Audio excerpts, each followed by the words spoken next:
akavuyo ako nga Abitekisi alanga Pallaso okuba nti yasiimwa kabaka ng'ate Abitekisi yasooka okujja mu Kampala nti ono omwana wa Pallaso muto kabaka amwogerako atya nze mbadde ntegeke.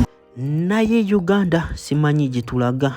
Balaam avuddeyo bambi nawayiriza omwana omuto alina skin bibino mbikuletedde akatambi kalina maaso awo ngenda bakakuplayingira ate nga ye Pallaso kuvaayo n'amanyira bakadama mu ngeri ki nayo njikuletedde mu maaso awo naye nga weli enkola yaffe wano kwanda boyugi ka video mbadde nsaba okampereka like kabenga kasootambula katuuke eri omuntu yenna yandiyagadde okubeera ku Freedom City nga mwenda kubanga sawa zino tupromotinga kintu kimu kyokka Freedom City nga mwenda hajja tikaloda gamba janga kulombera edwa namba eriawo esembeyo 67 mukubire ajja kuba kuyamba go ena ina business kuyagala kulanga naffe oyagala gula tiketi namba yaffe 0751487151 tukubire tujja kuba tukola ki tukuyamba kale katugende mawole gaffe agalero olunaku olwalero Balaam avuddeyo nanenya abantu bonna nagamba muno ebyo Allen Skin byakola oba okutegeka show yesita danger mbu Abitekisi yali yabipangako dda ate nagenda n'abyonona n'awayiriza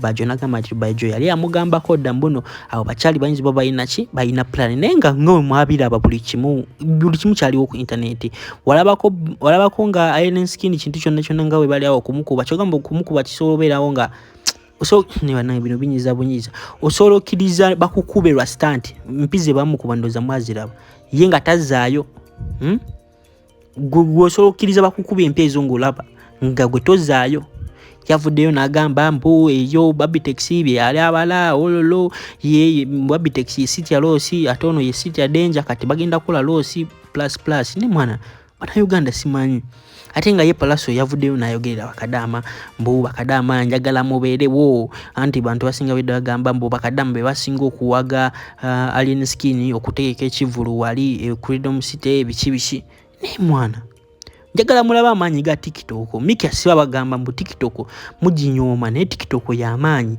wabula leero tugenda kakasa amaanyi ga TikTok ku Allen Skin wageza najjuzeyo Freedom City mbagambi wageza nagijuza music industry ya Uganda yonna eginabe mutunulide yonna juki alina ekivulu e London alina ekivulu e Dubai kakano ka video soko byewulireko akavuyo ako nga Abitekisi alanga Pallaso okuba nti yasiimwa kabaka ng'ate Abitekisi yasooka okujja mu Kampala nti ono omwana wa Pallaso muto kabaka amwogerako atya nze mbadde ntegeka empiira gy'amasaza kabaka tamanyi so agamba buno obwana buyitiriza otumanyiira so mpalana ya Abitekisi ne Pallaso evaawo vice president wa federation y'abayimbi kati mukulembeze abeera exemplary taddamu kulwana ne munenya nnyo okukuba omuntu awanisa emikono nemugamba si kirungi nagamba muzeeyi abasajja abo babadde bazze nga babampenjulidde bajje bankube bamalewo banzite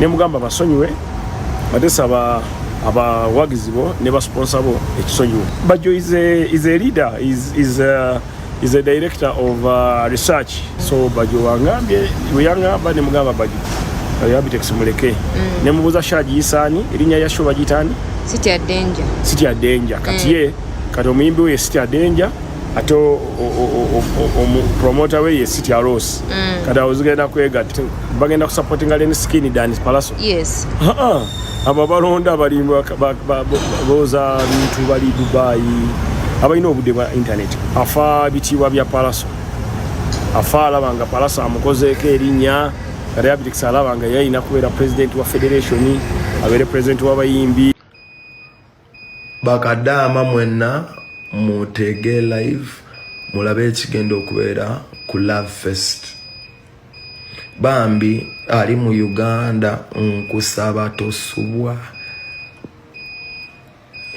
kigenda kubeera mada shirot pressure ku pressure awe tulaga pesa ku pesa pressure ku pressure pesa ku pesa tune ku tune it's gonna be bloody, it's gonna be murder.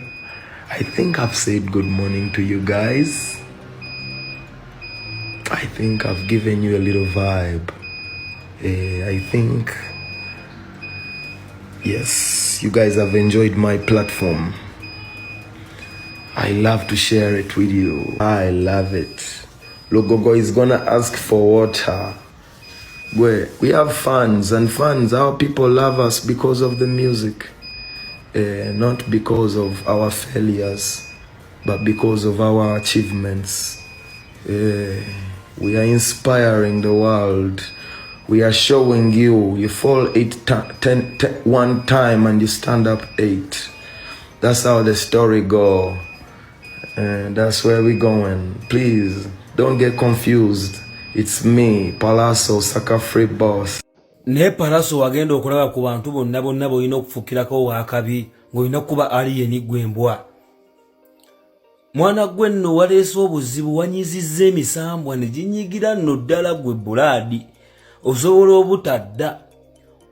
Oyo gwe bakubye aliko kibanda aliko omusambwa gw'abamweyano ogwa ddala, aliko omusambwa ate yagulwanirira, aliko omusambwa ate yagukolerera, aliko omusambwa ate gwagumiikiriza, aliko omusambwa ate gwamusuubiza ebintu bingi.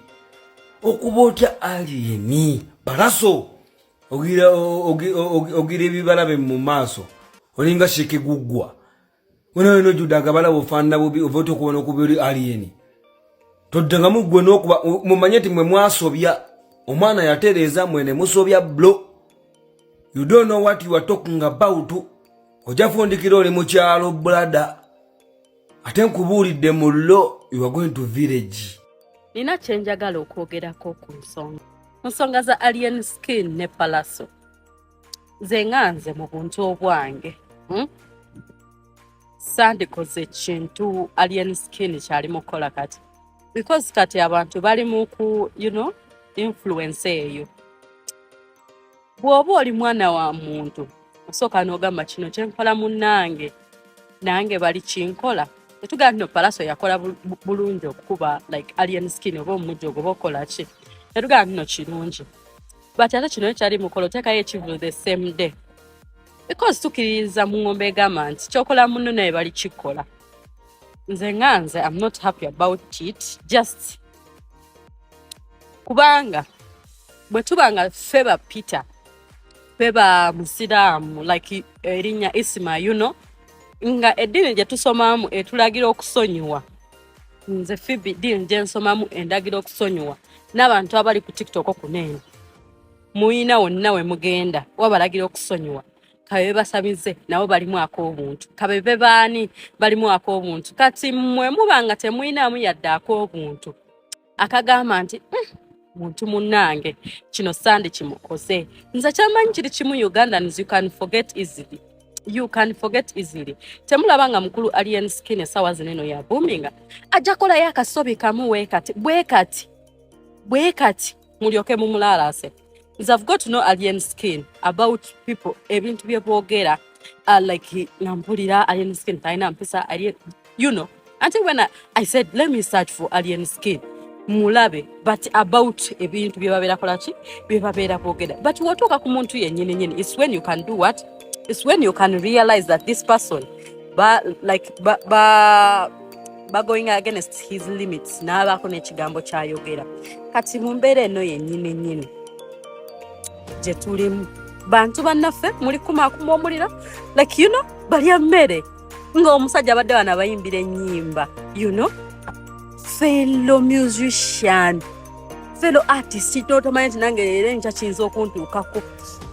Leero wali omuliro gwa TikTok nze city ya danger nange oba mukomentinge but I'll get to know that you have little knowledge.